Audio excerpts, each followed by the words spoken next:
Assalamualaikum warahmatullahi wabarakatuh.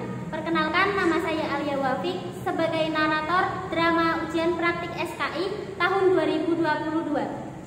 Pada kesempatan kali ini, kami akan menampilkan drama dengan judul Asal-usul nama Sunan Kalijaga.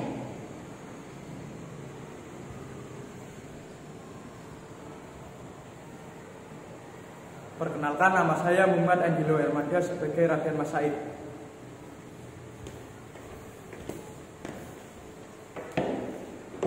Perkenalkan, nama saya Putri Rahmalisjawati sebagai Sunan Bonang.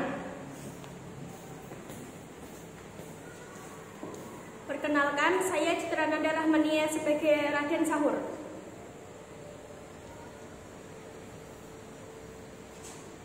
Perkenalkan, nama saya Intan Amala Fitra sebagai ibu dari Raden Said. Perkenalkan, nama saya Merlin Valencia Skarwangi sebagai prajurit dan warga. Perkenalkan, saya Rahma Aprilia sebagai prajurit dan warga. Perkenalkan, saya Sadap Sari Aulia sebagai penari pajak dan perampok. Perkenalkan, nama saya Dia Yuliani sebagai penarik pajak dan warga. Perkenalkan, nama saya Meita Dianova sebagai gadis desa. Perkenalkan, nama saya Raina Wulandari sebagai warga. Perkenalkan, nama saya Yuni Rahmawati sebagai warga. Perkenalkan, nama saya Laila Indah sebagai warga. Pada zaman dahulu, ada sebuah kisah tentang salah satu wali songo, yaitu Sunan Kalijaga atau Raden Said. Sunan Kalijaga adalah putra dari Adipati Tuban, yaitu Tumenggung Wilatikta atau Raden Sahur. Selamat menyaksikan. Pada suatu sore, Raden Said sedang berjalan-jalan di Kadipaten, dan ia melihat para penarik pajak yang sedang menagih pajak para masyarakat miskin.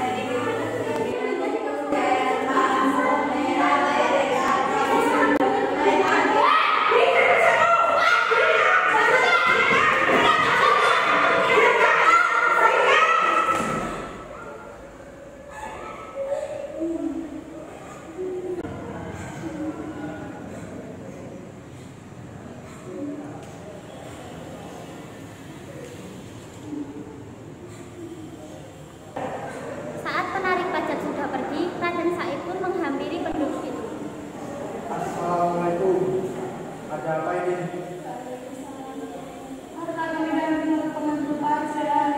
Mengetahui hal itu, kemudian Raden Said memberikan bantuan sedikit harta kepada penduduk miskin tersebut. Terima kasih, Den. Semoga Raden selalu diberikan kesehatan. Kemudian Raden Said kembali ke Kadipaten untuk menemui ayahnya dan membicarakan perihal pajak yang mencekik masyarakat miskin. Assalamualaikum ya. Waalaikumsalam. Ada apa, Den? Ada masalah ya di masyarakat kita. Apakah itu anakmu? Soal pajaknya. Ayah tahu, tapi sudah menjadi peraturan di kerajaan. Untuk masyarakat miskin dihapuskan ya pajak terlalu tinggi. Ayah tidak berkuasa atas hal itu. Tapi ya, Ayah sudah berusaha semampu ayah. baiklah kalau begitu ya, saya pamit. Assalamualaikum.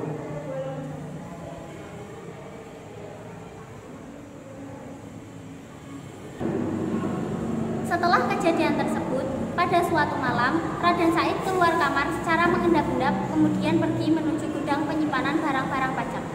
Setiap malam, Raden Said pergi ke gudang untuk mengambil bahan makanan dan kemudian diberikan kepada masyarakat miskin secara diam-diam.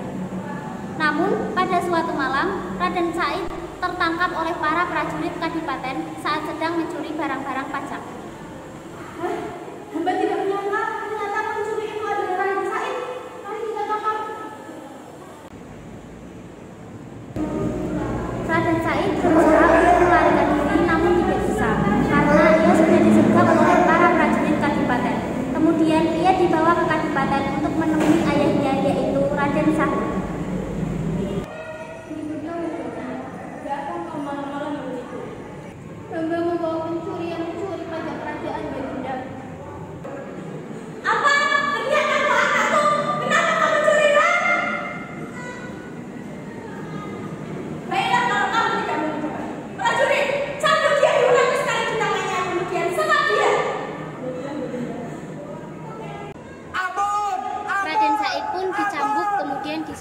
selama beberapa hari. Setelah Raden Said bebas, kemudian ia melanjutkan aksinya. Aksinya kali ini, ia merampok rumah para orang kaya yang pelit dan curang. Kemudian, hasil rampasannya ia berikan kepada fakir miskin dan orang yang membutuhkan. Pada suatu malam, ada seorang pimpinan perampok yang tidak menyukai Raden Said. Ia menggunakan pakaian yang sama dengan Raden Said. Kemudian ia melakukan perampokan di sebuah rumah.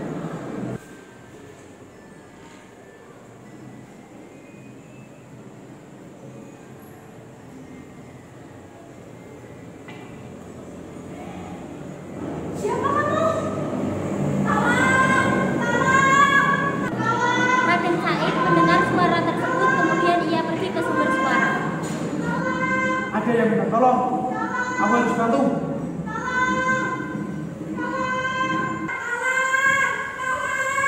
Hei, kenapa kamu berkata seperti itu? Bukan urusanmu. Hei, Bukan urusanmu. Terjadilah perkelahian antara Raden Said dan pencuri tersebut. Kemudian pencuri tersebut melarikan diri.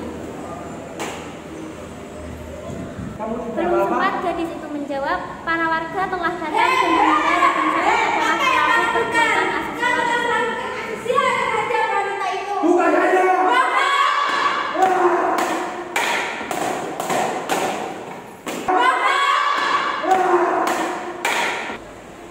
Bukan saya yang melakukannya. Namun para warga tidak percaya. Kemudian mereka membawa Raden Said menuju kadipaten untuk menghadap ayahnya.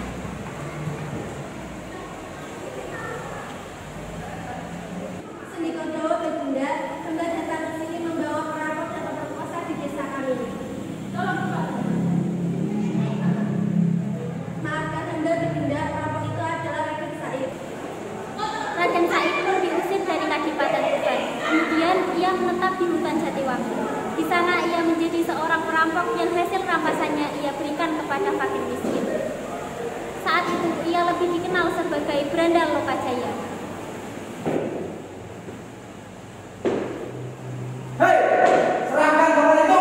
Jangan, anak muda ini bukan biasa. Raden Said merebut paksa tongkat tersebut dari tangan Sunan Bonang. Kemudian Sunan Bonang terjatuh dan menangis. Hei, Raden jangan Said lagi. tiba melihat. Ini tongkatmu saya kembalikan. Tabungan ini aku tangisi. Ini tercabut ketika aku jatuh ke sumur tadi. Rumput sendiri kau bina dosa. Iya, memang berdosa karena aku bekerja tanpa suatu keperluan. Anak muda, sebetulnya apa yang mencari di tempat ini? Aku mencari orang-orang kaya untuk dirampas hartanya untuk diberikan kepada orang miskin. Sungguh mulia hatimu, namun sayang caramu yang keliru. Apa maksudmu? Jika kau dibagi dengan air kencing, apakah itu suatu perbuatan yang benar? Sungguh itu hal yang bodoh. Demikian pula amal yang kau lakukan. Mencuri dan merampok itu sama halnya dengan mencuci pakaian dengan air kencing. Allah itu zat yang maha baik, hanya menerima amal dari suatu yang baik dan halal. Jika kau hanya ingin suatu yang mudah untuk diberikan, maka ambillah barang itu, ambillah sesukamu. Tunggu. Sunan Bonang tidak pergi, namun ditahan oleh Raden Said. Berat sekali anak muda. Tapi jika kau menerima syarat-syaratnya, Apa saja? tunggulah aku di sini dan jangan beranjak kemanapun sampai aku menemui kembali. Aku titipkan tongkat ini.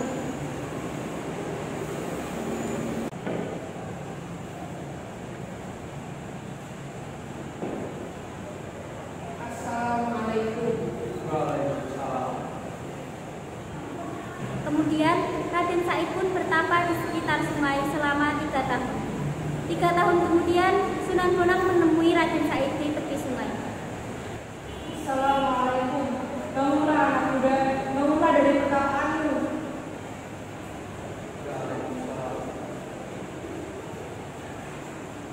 Mari ikut aku, kita belajar bersama ke Tuban. Sunan Bonang menerima Raden Said sebagai muridnya karena ia telah menerima syarat-syarat dari Sunan Bonang. Kemudian Sunan Bonang dan Raden Said pergi ke daerah Tuban untuk belajar bersama di sana.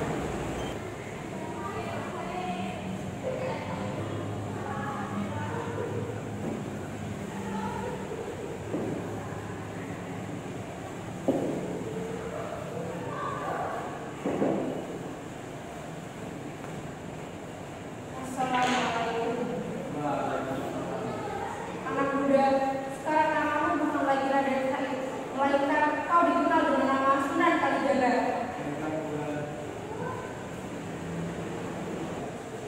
Adipati dan istrinya merasa sedih karena sudah menyalahkan Raden Said atas perbuatan yang tidak ia lakukan. Untuk mengobati kerinduannya kepada sang ibu, Raden Said mengirimkan ilmunya, yaitu dengan membaca Al-Quran dari jarak yang jauh namun terdengar sampai istana Tuban.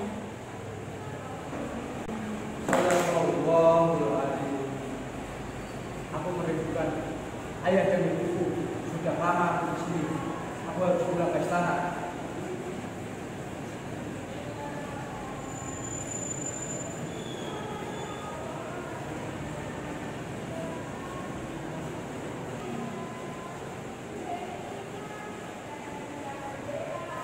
Anakku, akhirnya kamu pulang, Nak. Maafkan ibumu. Maafkan ayahmu juga, nak. Akhirnya mereka berkumpul bersama di istana Tuban. Raden Said pun memutuskan untuk berdakwah ke seluruh daerah di Jawa.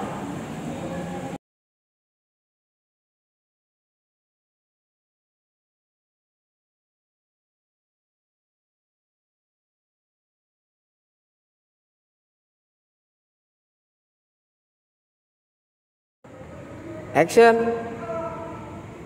Hamba membawa pencuri yang mencuri pajak kerajaan Bruh. Bunda. Cut. Action.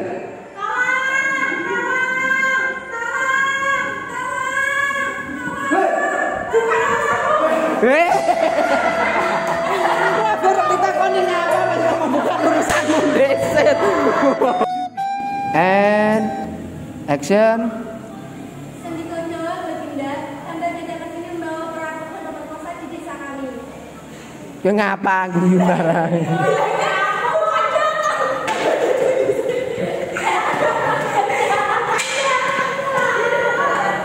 Aku mencari orang-orang kaya untuk dirampas hartanya untuk dibagikan kepada orang miskin. Sungguh mulia hatimu, namun sayang caramu yang keliru. Apa maksudmu? Jika kau dibagi dengan air kencing, apakah itu suatu perbuatan yang benar? Sungguh itu hal yang bodoh. Sama halnya dengan mencuri. Mencuri itu sama halnya dengan mencuri. Bagi dengan air kencing. Pak, saya kan. Cut. And action. Demikian pula amal yang kau lakukan. Merampok dan mencuri itu sama halnya dengan mencuci pakaian dengan air kencing. Allah. Ya Allah. Okay. And action. Demikian pula amal yang kau lakukan. Merampok dan mencuri itu sama halnya dengan mencuci baju dengan air kencing. Allah itu Zat yang Maha Baik. Hanya jika kau ingin memberikan sesuatu yang mudah pada orang miskin, maka ambillah barang itu. Ambillah itu kamu. Wes.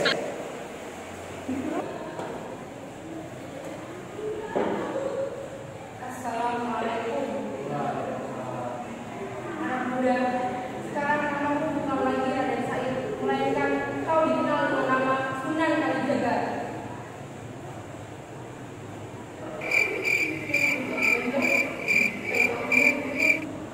Anak kalimat selanjutnya.